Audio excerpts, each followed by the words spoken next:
सगळ्यांना नमस्कार. वाचनकट्टा माय मराठी मंडळ, कर्तव्यकट्टा आणि यशवंत बिब्लिओफाईल्स आयोजित आवडत्या पुस्तकाचे अभिवाचन या उपक्रमात आमचे विद्यार्थी त्यांना आवडलेल्या पुस्तकाचे अभिवाचन करत आहेत. या उपक्रमातील पहिले पुस्तक आहे पसायधन. लेखक विश्वाधार देशमुख, प्रकाशक विष्णू जोशी, काव्याग्रह प्रकाशन, वाशिम. पसायधन या पुस्तकाच्या अभिवाचनाचा आजचा हा पुढचा भाग. आपण याचेही स्वागत कराल अशी अपेक्षा आहे. धन्यवाद. नमस्कार. आज 12वा लेख, विंदांचा धोंड्या नावी. विचारकलह हे निरोगी समाज जीवनासाठीचे रामबाण औषध आहे, अशी माझी ठाम धारणा. म्हणून सगळ्याच गोष्टीतले निकेसत्व बाहेर येण्यासाठी सतत टीका टिप्पणी व्हायला हवी असे मला वाटत राहते. याला साहित्यही अपवाद नाही. उलट ज्यावर सतत टीका टिप्पणी होते ती गोष्ट समाजाने चांगल्या अर्थाने मनावर घेतली आहे असे मानायला हवे. यामुळे एखाद्या कवितेवरून जेव्हा अश्लीलतेच्या चर्चा झडायला लागतात तेव्हा समाज साहित्याकडे पाहण्याची आपली दृष्टी तपासून घेऊ पाहतोय असा त्याचा सकारात्मक अर्थ काढायला हवा. आपल्याला कल्पना आहे, काही वर्षांपूर्वी पाणी कसं असतं या एका कवितेने अख्खा 1 महिना साहित्याला समाजातल्या चर्चाविश्वाच्या केंद्रस्थानी आणून ठेवलं. घाबरत का असेना, पण आम्ही लैंगिकता, नीतिमत्ता, कवितेतील प्रतिमा, कवितेची भाषा अशा परिघाबाहेर फेकून दिलेल्या विषयांवरील चर्चेची चुकचूक करत राहिलो. चर्चा होत राहिली हे छानच, पण हेही कबूल करावे लागेल की ती उथळपटावर हेलकावत राहिली. त्यातून काहीशी एकारली झाली. वाचक प्रतिसाद सिद्धांताच्या अतिआहारी गेली आणि अखेरीस अस्मितेच्या सूक्ष्मदर्शकाखाली हरेक गोष्टीचा सोक्षमोक्ष लावू पाहणाऱ्यांच्या तावडीत सापडली. प्रश्न आहे, असे का झाले? याचे एक उत्तर आहे, कविता झिरपत समाजमनात उतरावी असे पूरक पर्यावरणच आपण तयार करू शकलेलो नाही. आमचा एकंदर जीवन व्यवहार आणि बहुतांशी साहित्य व्यवहार विरुद्ध दिशेला तोंड करून फुरगंटून बसलेला असल्याने वेळोवेळी असे घटस्फोटाचे प्रसंग उद्भवत राहतात. अशा प्रतिकूल पर्यावरणात या 2 ध्रुवांना एका पटलावर आणणारे काही नायक नजरेसमोर येतात. यात अगदी सहजपणे सुरव्यांचा शिगवाला, दुमिलांचा मोचीराम जसा स्मरतो तसाच लख्खपणे समोर येतो विंदा करंदीकरांचा धोंड्या नावी. संवेदनशीलता, सहिष्णुता आणि सर्जनशीलता या तिन्ही गुणांचा अनोखा मेळ ज्याच्या व्यक्तिमत्वात झालेला आहे अशी आगळी वेगळी व्यक्तिरेखा म्हणजे धोंड्या नावी. वरवर पाहायला गेले तर ही एक साधी दीर्घ कविता, 135 ओळींची आणि 515 शब्दांची. पण हिंदू धर्मातील साकळून पडलेल्या रूढी, स्वातंत्र्यप्राप्तीनंतरच्या कोकणातील गावकीचे भग्नावशेष, गांधी हत्येनंतरच्या जाळपोळीचे असह्य झालेले चटके आणि या सगळ्यांच्या मधोमध उभा असलेला धोंड्या नावी नावाचा संवेदनशील, सहिष्णू आणि सर्जनशील माणूस, असे खूप काही या 515 शब्दातून लख्खपणे उभे राहते. 1948 ते 2024 म्हणजे 76 वर्षांचा काळ उलटून गेलेला, पण हा अक्कल नसलेला शहाणा माणूस अजूनही कालबाह्य झाला आहे असे वाटत नाही. जातीय अस्मितांची हत्यारे परजून सर्जनाची सामूहिक नसबंदी करण्यासाठी व्याकुळलेल्या काळात धोंड्याचे समकालीनत्व आपण जरा सबुरीने समजून घ्यायला हवे. आरंभी त्याचा साधा परिचय करून घेऊ आणि मग निगुतीने नीटशी गाठभेट घेऊ. कधी कधी मी कोकणातल्या गावी गेल्यानंतर जुन्या स्मृतींच्या गांधील माशा मजला येऊन डसती. आणिक मजला धोंड्या नाव्याच्या गमती आठवती. धोंड्या नावी 2 कुडव भाताच्यासाठी खरी हजामत सगळी आमच्या घरची. दादांचा तुळतुळीत चंपी गोटा, गजाननाची ताळू राखून शेंडी आणिक माझा कराप अस्सल शहरी, अथवा दाढी चुकून खांबखिळांना धोंड्या नावी. महिन्यातून कधीतरी हळूच येतो आमच्या मागील दारी, आणिक नंतर खोपटीच्या माघारी जाऊन करीतो अद्भुत काही, जेन कुणीही आम्हा पाहू देई धोंड्या नावी. चहा न घेई चक्रम, आहार त्याचा भक्कम, जेवण देण्यापेक्षा परवडते आम्हाला देणे त्याला उचलून रक्कम. जेव्हा त्याला मध्येच फुरसत होई, खंड्या रेडा आणि चांदी म्हैस खरडून जाई. या कामास्तव त्याला नेरी मिळते, निव्वळ त्याची नेरी. म्हणते आई म्हणजे एक दुशेरी, धोंड्या नावी म्हणजे निव्वळ फत्तर. म्हणती आमचे दादा, एका वर्षामध्ये लागोपाठ तयाचे पोर वारले पटकीने 4 जण. आमचा हा धोंड्या पण आहे तैसा आहे, बदलणं बिलकुल. एक असे मागे उचलाया तोवर, मेला म्हणजे सुटला म्हणतो मी तर, धोंड्या नावी. हजामतीस आल्यावर पैसे वसुलीसाठी विष्णुवानी त्याला येऊन गाठी. करून थोडी थट्टा सुरू करीतो तोंडाचा पट्टा. शरम तुका थोडी तरी, 4 दिवसाचो करून वायदो धोंड्या, पोरासाठी रुपये नेलेस 13, आणि ते का झाले 14 महिने. मुद्दल जळला म्हणतय, निदान देशी वाजाचो दिडको तरी. काका खोत नव्हे मी हाय विष्णुवानी. पैसे आणून देनी, घेऊन जा ही नंतर आपली धोकटी, धोंड्या नावी. हात चिव्याचे नाकापुरती जुळवून परत म्हणत असे, सावकारानू देव्या सारे तुम्ही, पोर वाचलो ही तुमच्या पैशांवर. ते पैसे मी फेडीन साक्षी ईश्वर. जिलाक लिवला होता पैसे पाठव, लिवणार हो तुमचो पांडू मास्तर. ते का तुम्ही विचारा, लेका कडसून तुमचे पैसे नाही इले तर भोरो रेडो इकीन एवढी नांगरणी झाल्यावर. इतक्यामध्ये सदरा काढून खुंटीवरती ठेवीत, आणि दोंदाखाली सरकत आलेले खोचन वर ओढीत, दाढीवरती फिरवीत हात मजेने. काका खोत म्हणत असे, धोंड्या अरे हरामा, हा रेडा तू विकणार तरी कितीदा? माझ्या व्याजासाठी देईन म्हणून कालच मजला म्हणशी, आणि गद्या अगदी माझ्या देखत तेच सांगशी या विष्णुवाण्याला. धोंड्या नावी जातीचा ममताळू, परंतु देशी हत्यारे ती भेसूर. अगदी पहिल्यापासून माझ्यावरती त्याची खूपच माया. मुंजीमधला गोटा करताना मम कुरवाळत डोक्याला खरजटलेल्या घालीत होता हळूच हलके फुंकर. मानेवरचे तासकाम करताना सुसह्य सारे मजला व्हावे म्हणून होता सांगत जुन्या काळच्या गोष्टी गमती नाना. मुंजे आणिक संबंध यांचा त्याचा परिचय मोठा. भीतिकथा त्या ऐकत असता कधीच होई गोटा. धोंड्या नावी म्हणजे विचित्र प्राणी. गांधीवधाच्या नंतर लगेच दुसऱ्या दिवशी दाढी करता करता हलक्या आवाजात मला तो गंभीरपणे म्हणतो, गांधी मेलो म्हणतात. लय मनात होता, या बाजूक येतो तर फुकट करूची त्याची एक हजामत. ब्राह्मण होते भवती, परंतु त्यांना नव्हती हसण्या रडण्याची उरलेली हिंमत. हसणे रडणे मुळात एकच, अश्रूतीलही गंमत. धोंड्या नावी गेल्या वर्षी मेला आणि सुटला. कोसळले घर उभी असे पडवी पण, जुनी बिचारी जी त्याची माघारीन. त्यातले खाते उकडून माका नेऊन जितीत जाळा म्हणते. भांडी घासत असते, खाते, निसते, उठते, न कळे भीते कशाला. कधी न शिवते धोंड्याच्या धोकटीला.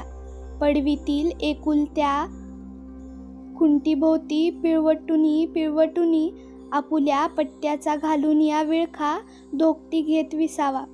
डोके टेकून झिजक्या पाजळण्यावर हत्यारेही निजली सारी त्याच होऊन जर्जर. धोंड्या नावी म्हणजे निव्वळ काळा फत्तर. अजून कोण म्हणती नव्हती त्याला संसारातील अक्कल. धोंड्या गेला सुटला, कशा समजला चिंता. माझ्याही डोक्याला आता पडले विस्तृत टक्कल. खरे तर आपले भारतीय समाजमन नायक वेडे आहे. साहित्य असेल वा सिनेमा, त्याला नवनवे नायक हवे असतात, परंतु या नायकाबद्दल त्याच्या काही सर्वसाधारण अपेक्षा असतात. हे नायक सर्वसामान्यांमध्ये दिसणाऱ्या मर्यादांवर मात करणारे असावेत, दिसायला मोहक आणि कार्याला तडफदार असावेत. हे झाले जीवन व्यवहारातील नायकाच्या अपेक्षांविषयी. साहित्य व्यवहारातील नायकाविषयीची सर्वसाधारण कल्पना रूढ झालेली आहे, जसे की तो उच्च कुलोत्पन्न, नम्र, प्रेमळ, उदार, क्रियाशील, वाक्चतुर, तरुण, हुशार, सुंदर वगैरे असावा. वरीलपैकी एखादा तरी गुण त्याच्यात प्रकर्षाला गेलेला असावा. एकतर तो स्वप्नपुरुषासारखा किंवा निदान वाचकांच्या स्वप्नाळूपणाचे प्रतिनिधित्व तरी करणारा असावा. आता जीवन व्यवहार असो की साहित्य व्यवहार, या दोहोंमध्ये प्रचलित असलेल्या कल्पनेनुसार एकही गुण धोंड्या नाव्यामध्ये नाही. बाकी राहू देत, पण धोंड्या नावी हे नावच नायक म्हणून शोभून दिसणारे नाही. धोंड्यावर हा लेख लिहायचे ठरवले तेव्हा काही मित्रांनी, नावी कधी नायक असतो का हो गुरुजी? त्यानं गावची हजामत करावी, अडीनडीला गाई म्हशी भादरून घ्याव्यात, आपलं बलूतं घ्यावं, नाहीतर ठरलेला मेहनताना घ्यावा, पण नायक कुण्याची मिजाज बाळगू नाही. अहो, काळ बदलला म्हणजे गावगाड्याचे कायदे थोडीच बदलत असतात, या शब्दात आपली नाराजी नोंदवली होती. 2024च्या मध्यावर असतानाचे हे एक सनातनी मत, अर्थात अशी मते असणाऱ्यांचा टक्का आता खूपच घसरला आहे, हे खरेच. मग आजपासून 76 वर्षांपूर्वी परिघाबाहेरच्या माणसाला आपल्या भाव काव्यविश्वाच्या केंद्रस्थानी आणण्याचे करंदीकरांचे वेगळेपण ध्यानात यावे. खरे तर व्यक्तिचित्र हा गद्य स्वरूपाच्या लेखनात आढळणारा प्रकार, पण विंदा करंदीकरांनी तो जणू मराठी कवितेत मुरवून टाकला. कावेरी डोंगर, चिंधी, सरोजा, नगरवाली आणि धोंड्या नावी या साहित्य कुसाबाहेरच्या मंडळींना त्यांनी सन्मानाने मराठी कवितेच्या पटावर आणून विराजमान केले आणि साहित्य व्यवहारातील नायकाच्या प्रचलित प्रतिमेला छेद दिला. आता धोंड्या नाव्याकडेच पहा ना. प्रथम दर्शनी काय दिसतं? कोकणातील एका दुर्गम खेड्यातील हा दरिद्री नावी 4 पायल्या भातासाठी हा निवेदकाच्या घरातील सर्वांची हजामत करतो. त्याचा आहार भक्कम असल्यामुळे जेवण देणे निवेदकाला परवडत नाही, त्याऐवजी रोख रक्कम देणे परवडते. त्याच्या घरची गरिबी इतक्या पराकोटीची आहे की मुलाच्या आजारपणात व्याजाने घेतलेले 4 पैसे परत करण्याची त्याची ऐपत नाही. पटकीच्या रोगाने त्याची 4 मुले दगावतात. डोक्यावरची कर्ज वाढत जाते. त्याचा तगादा आल्यावर तो खोटंही बोलतो, पण या सगळ्याच्या प्रतिकूलतेचा स्वीकार करून मन मारून जगत राहतो आणि एक दिवस दारिद्र्याच्या दशावतारातच मरण पावतो. मरतो आणि सुटतो. मागे राहिलेली त्याची बायको मात्र कुडत खंगत जगत राहते. 135 ओळींच्या या कवितेत धोंड्या नाव्याची कथा आहे ती एवढीच. बातम्या वाचाव्यात तशी कविता वाचली तर या पलीकडे काही सापडणारही नाही. आपल्याकडची आस्वाद अभिरुची पाहता सगळ्या छापील अक्षरांचे एकसारखेच वाचन करण्याची पद्धती प्रचलित आहे. त्यातही पुन्हा त्या वाचनात धार्मिक, पंथीय आणि जातीय अभिनिवेश बेमालूमपणे मिसळण्याची खोड आहे. अशा अभिनिवेशी अभिरुचीतून वाचन केल्यावर धोंड्या नाव्यात सापडणार तरी काय? त्याच्या जातीची सावली अन बलुत्याच्या खुणा. रीडिंग बिटवीन द लाईन्सनुसार वाचले तर लक्षात येत जाते, धोंड्या नावी या सगळ्या कक्षा ओलांडून पार जाणार आहे. बघा, व्यवसाय नाव्याचा म्हणजे त्यात ना बक्कळ पैसा ना मान मरतं, पण धोंड्या अतिशय श्रद्धेने आणि इमानदारीने हे काम करत राहतो. घरादाराची हजामत, त्यात कुणाचा तुळतुळीत चंपी गोटा, कुणाची ताळू राखून शेंडी, कुणाचा अस्सल शहरी कराप, तर खामखिळांना चुकवत दाढी ही सारी कामे अतिशय सराईतपणे करणारा तो. गावाच्या गरजेनुसार गाई म्हशी भादरण्यात देखील कमीपणा समजत नाही. म्हणजे या कामावर त्याचा आणि कुटुंबाचा उदरनिर्वाह अवलंबून आहे हे खरेच, परंतु तो केवळ पोटार्थी म्हणून काम करत नाही, तर या कामाशी जणू त्याची जीवननिष्ठा जोडलेली आहे. म्हणून तर गाव परंपरेचा पाईक म्हणून विधवांचे केशवपन करण्याचेही अवघड काम तो करत राहतो. हाती हिंसेची शस्त्रे असली तरी त्याच्या मनात मात्र मायेचे गोकुळ नांदत होते. म्हणून तर लहान पोरांची हजामत करताना थोडेसे खरचटले तरी त्यावर मायेची फुंकर घालण्यात तो पुढे असायचा. भूतांच्या अद्भुत गोष्टीत गुंतवून पोरांच्या गोटा हजामती चुटकीसरशी करून तो मोकळा व्हायचा. अशा कष्टाळू मायाळू माणसाशी वागण्याची नियतीची मात्र न्यारीच तऱ्हा होती. त्याची 4 पोरे पटकीच्या साथीत दगावली होती. त्यांच्या आजारपणात कर्ज उचलून तो कर्जबाजारी झाला होता. कर्जाची परतफेड करता येत नाही म्हणून अपमानाचे बोल गिळतच त्याला रोजचा दिवस कंठावा लागत होता.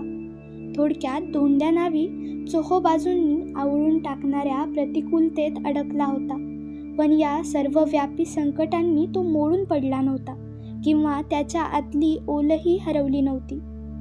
त्याच्यातले माणूस पण कोरडे झाले नव्हते.